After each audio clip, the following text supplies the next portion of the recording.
July 11th. Yosuke meets up with me on our way to school as he still can't believe that King Moron was killed. He couldn't get much sleep yesterday and asks how am I doing, and I say I'm okay, as Yosuke thinks that if we start getting depressed over something like this, we'll never catch the killer, huh? But Yosuke realized that means we're getting a new homeroom teacher. He wonders who will be, thinking that it can't be worse than King Moron, right? You just jinxed us, man. But I guess we'll have to see when we get to school. When we get to our seats, everyone is talking about yesterday's events, wondering if the stuff with him is even real. Another student said it was on TV, so it must be. But before we could continue, the new replacement arrived. I know it's rude to say, but you could play tic-tac-toe on that forehead. As she says her name is Noriko Kashiwagi, our new class teacher starting today. As we may already know, but Mr. Moroka has passed away, so she'll be taking good care of us, and let's add a giggle. I want him back already.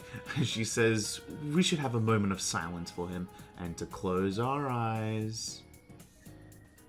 She said that should be enough, and now she's on top of the desk as she says she'll do her best to fill his shoes.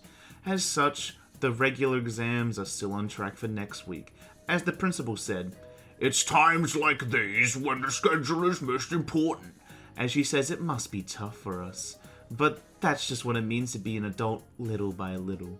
The female student says she can't stand her already. A male student speaks up saying, "First King Mora, now Kashiwagi? How worse can it get?" She says one last thing, that the idol the first year, Miss Kujikawa, was it? In person, she's nothing like she seems on TV, so don't get your hopes up, okay? What's so great about being bio idol anyway, right, class? She's just a piece of inexperienced jailbait. She starts ranting as the students question, why is she being like Reset's rival? Another guy says she doesn't even stand a chance. I heard that she's on the wrong side of 40. Another dude says he bets King Moron would have been ecstatic to see Rise enrolled here. Someone told him that he saw him buying a Rise pinup book. The other guy says, man, what a perv. And even though he annoyed the hell out of him, he still feels bad he got killed. Suddenly, the guy brings up the striptease, which caught the investigation team's attention. His friend doesn't believe him because the paparazzi would have been all over it. He tries to tell his friend to believe, but the reception went bad when it was about to get good. It was on the Midnight Channel everyone's talking about. His friend says, "Do you believe in that crap? How freaking dense are you? Trust me, you're dreaming it." They continue to talk as Rise says the rumor of the Midnight Channel is spreading further. Yosuke agrees, saying, "We need to wrap this case up quick. Anyway, let's meet up later. So don't make any plans for the afternoon," and we all agree. After school, we all meet at Juness. As Chie complains, it's finals next week. It's been a while since she's failed any subjects. Yosuke says, if you mean by a while, you mean all the time. Chie tells Yosuke to shut up, he's never seen her scores. You hear her defend Chie in the worst possible way, saying she scores above average on the subjects she doesn't fail. Chie can't disagree, says her scores are just varied. Yeah, that's it. Yeah, sure, Chie. Rise laughs at as Chie feels ganged up on, but Rise apologizes, saying she's not laughing at her, she just thought it would take her some time to make some new friends at a new school. Chie says it's a shame that we met under such awful circumstances. This seems to bring the investigation to topic, as Yosuke asks for our opinions about it. Since he didn't show up on the Midnight Channel even once, Teddy says that if he was inside the TV, he would have sensed it. His nose might not be as sharp now, but he can tell that much. Chie says they found the body on a foggy day though, right? And the crime scene was just like the way there was with the announcer and Saki. Yukio wonders the killer's motive. Why was Moroka targeted? Kanji hopes that it isn't personal. There's way too many people who hated his guts. But Rise asks us, didn't we say it was people who got famous on TV who are targeted? If the killer's choosing targets by TV, she pictures him as someone who doesn't know the victims at all. She doesn't think it would be worth trying to figure out motives for that type. There's way too many people who hold grudges against you for no reason, even if you've never met them before. I've never thought of that. But Chie is right, she speaks from experience. Now, I'm thinking of Kashiwagi. However, getting back on track, Chie says that he wasn't on the Midnight Channel nor regular TV. She doesn't get it at all. Kanji says, man, 2 victims in a row from our school. That's gotta sound off some alarms. They're not gonna leave any stones at school unturned. Yosuke wants to be honest and says that deep down inside, he thought maybe King Moron was the killer. The news says that it was 2 victims from Yasogami High, but we know that's not the case. And he's heard from him say more than once that so-and-so deserves to die, but now he feels bad for doubting him. He was a capital A asshole, but it doesn't justify killing him. And not just King Moron, he feels sorry for all the victims. He can't forgive the killer, no matter what. Well put, Yosuke. As Chie says, we'll do what we can for King Moron's sake. At this rate, we have to figure out the killer has something to do with school, right? So why don't we split up, and Chie gets cut off as Naoto appears, telling us that won't be necessary. Naoto continues, there's no need to examine the case of Mr. Morooka any further. Chie asks why is that. Naoto informs us that the police have found a suspect. It would be best to let them handle the case from here.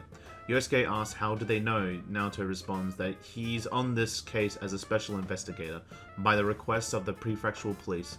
So he's what's got Dojima so grumpy, but we're all shocked. They've actually found a suspect, Chie asks. Who is it? But Naoto hasn't been informed of their name. All he knows is it's a high schooler. This isn't public knowledge yet, but he's not a student from our high school. But it seems they're quite confident that he's the killer. They have testimonies directly linking to him from the incidents. He expects that it's only a matter of time until he's apprehended. Soon, this case will be solved, and your town will go to its old, peaceful, rustic self. Yosuke thinks on the killer being a high schooler, but more importantly, Yosuke asks, why did Naoto come here? It's confidential info, right? Why run right here to spill it? Naoto responds, our game will soon reach its end. And he felt he should at least tell us that. Those words are kind of insulting, as I say that it's not a game to us. He responds that, we don't deny then that we have been involved ourselves in this matter. Well, no matter. He has no reason to say anything further. Rise gets annoyed saying, a game? Aren't you the one who thinks this as a game? Those words take Naoto off guard. She continues, she doesn't care if he's a special investigator or an amateur sleuth. All you're doing is solving mysteries.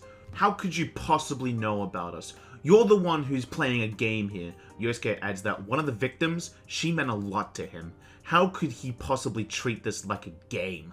Plus, we made a promise. Looking at Teddy, Naoto takes those words and responds, a game. That may be quite true. Chie is a little confused, asking Naoto why he's so understanding all of a sudden. Yosuke thinks he gets it. He was wondering why he was wandering around like this when the police had a suspect. What, did they get rid of him now that they have their man? Is that why he came here? Because he was lonely?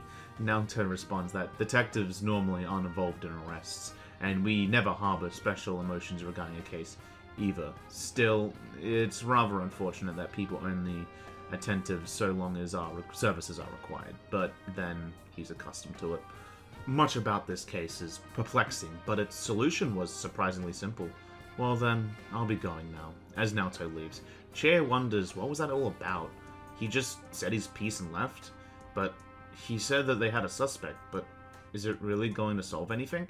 Yosuke says who knows, and it seems for now we just have to call it a day.